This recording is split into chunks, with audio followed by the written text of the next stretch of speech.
Contract को enforce में कब लाया गया था? कॉन्ट्रैक्ट के लिए एग्रीमेंट होना ज़रूरी है कि सभी एग्रीमेंट कॉन्ट्रैक्ट होते हैं? ये सब जानने के लिए वीडियो को आगे देखना पड़ेगा। Welcome to my Aziz channel and my name is Seema. Start करते हैं वीडियोस को टाइम वेस्ट किए बिना।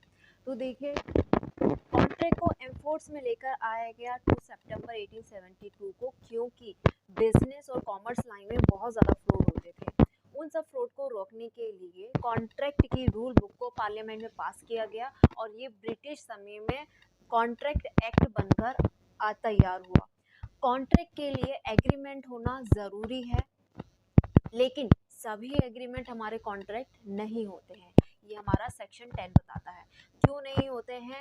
क्योंकि जो कॉन्ट्रैक्ट होता है, कॉन्ट्रैक्ट के लिए आपका एग्रीमेंट होना भी ज़रूरी है और साथ ही एनफोर्सेबिलिटी भी होनी चाहिए लीगल इंटेंशन की। यानी कि अगर आपने एग्रीमेंट क्या होते हैं? एग्रीमेंट भी आपके कई तरह के होते हैं, जैसे सोशल एग्रीमेंट होते हैं, डोमेस्टिक एग्रीमेंट होते हैं और कमर्शियल नेचर के एग्रीमेंट होते हैं।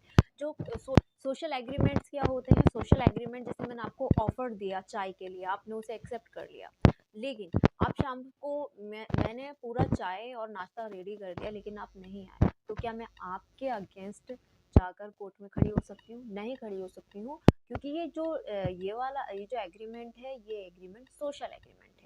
ठीक है, मैंने आपको ऑफर दिया, आपने एक्सेप्ट कर लिया, आप चाय पीने नहीं आए। इसमें क्या होता है, कोई भी कॉन्ट्रैक्ट होता है, उस कॉन्ट्रैक्ट में एग्रीमेंट होना भी ज़रूरी है, साथ में समथिंग इन रिटर्न होनी चाहिए। यानी कि आपको कुछ दे रही हूँ तो आप मुझे भी कुछ उससे मिल रहा है, और उसमें लीगल इंटेंशन होना चाहिए। यानी अगर ये ब्रीच हो जाता है, यानी कि टूट जाता है एग्रीमेंट, तो आप इसके लिए लीगल इंटेंशन यानी कि कोई भी कानूनी कार्रवाई कर सकते हैं।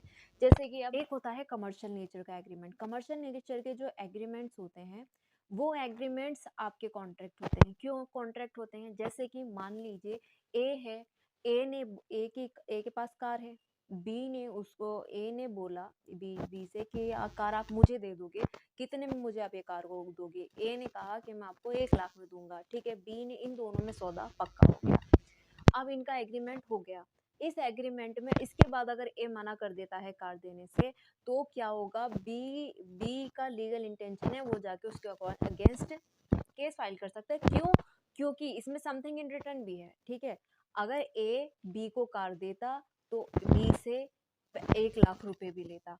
ठीक है, अब इन दोनों में समथिंग इन रिटर्न भी है। अब इसमें क्या है, अगर वो उससे मुकर जाता है, उसका पैसा लेके, बयान लेके उससे मुकर जाता है कि तुम अपना पैसा ले लो, मुझे नहीं बेचना है, तो क्या है, वो भी जाके केस फाइल कर सकता है और इसमें लीगल इंटेंशन है। तो कह सकते हैं जो कमर्शियल नेचर के एग्रीमेंट्स होते हैं वही कॉन्ट्रैक्ट होते हैं। सारे एग्रीमेंट्स को कॉन्ट्रैक्ट हम नहीं कह सकते हैं। आपको वीडियो अच्छी लगी हो, यूजफुल लगी हो, तो वीडियो को लाइक शेयर सब्सक्राइब करें। Thanks for watching video.